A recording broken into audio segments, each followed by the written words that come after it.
আজ নিয়ে এসছে একাদশ শ্রেণী শিক্ষার্থী বন্ধুদের জন্য দ্বিতীয় সেমিস্টারে নিউট্রিশনের একটা গুরুত্বপূর্ণ প্রশ্নপত্র নিয়ে।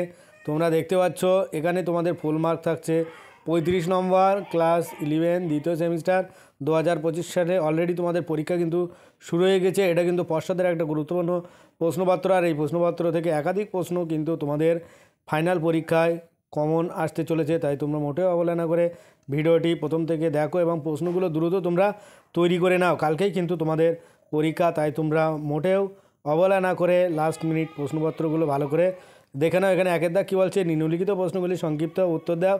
এখানে 2 নম্বরের 8টি প্রশ্নের উত্তর করতে হবে, 8 × 16।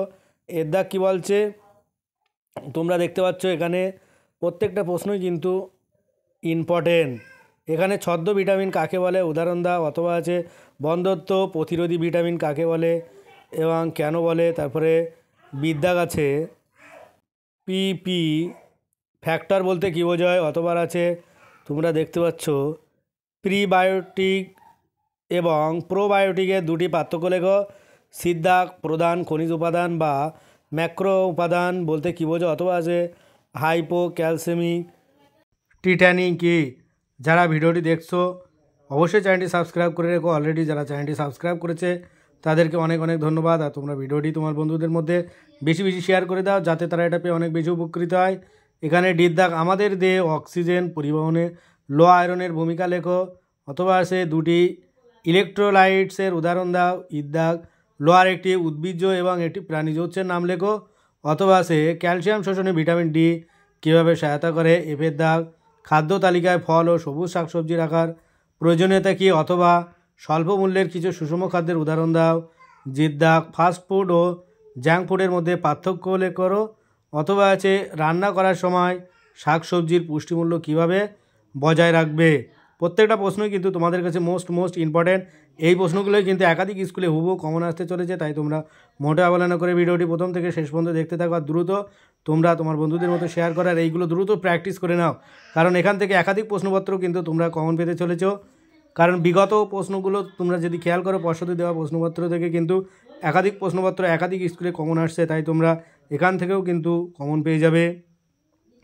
তারপরে এইচের দাগ রেফারেন্স উত্তমান বলতে কী বোঝায়, অথবা আছে তোমরা দেখতে পাচ্ছ গ্যাজানো পদ্ধতিতে তৈরি করা খাদ্যের উপকারিতা কী।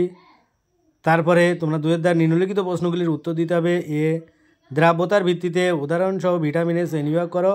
কোন ভিটামিনের অভাবে কী বলছে চিলোসিস রোগ হয়, অথবা আছে নিউট্রোসিউটিক্যালস বলতে কী বোঝো, দুটি উদাহরণের মাধ্যমে বোঝাও।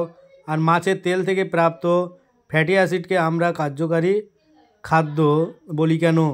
তাই বিদ্যা আছে মানবদেহের তৃষ্ণা কেন্দ্রটি কোথাও অবস্থিত, জলের 4টি উল্লেখযোগ্য কাজ লেখো।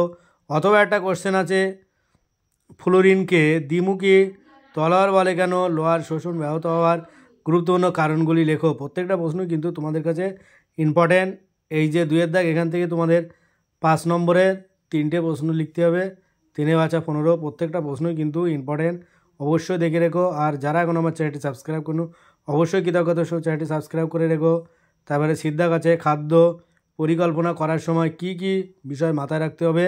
পরিকল্পনা করে খাদ্য খাওয়ার সুফলগুলি বুঝিয়ে লেখো, অথবা এটি খাদ্য পিরামিড একে বুঝিয়ে দাও। সুষম খাদ্য পরিকল্পনার ভূমিকা কীরূপ, আর ল্যাকটোডো ভেজিটেরিয়ান কারা। তারপরে বিষয়ভিত্তিক প্রশ্ন থাকবে তোমাদের।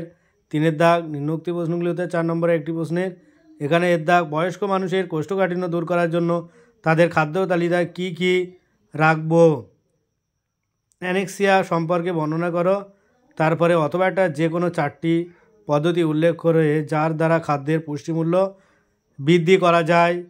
তারপরে এখানে তোমাদের বিদ্যালয়গামী শিশুদের খাদ্য পরিকল্পনার মূল সত্যগুলি কী কী হওয়া উচিত। প্রত্যেকটা প্রশ্নই কিন্তু ইম্পর্টেন্ট, তোমরা এগুলো দেখে রেখো।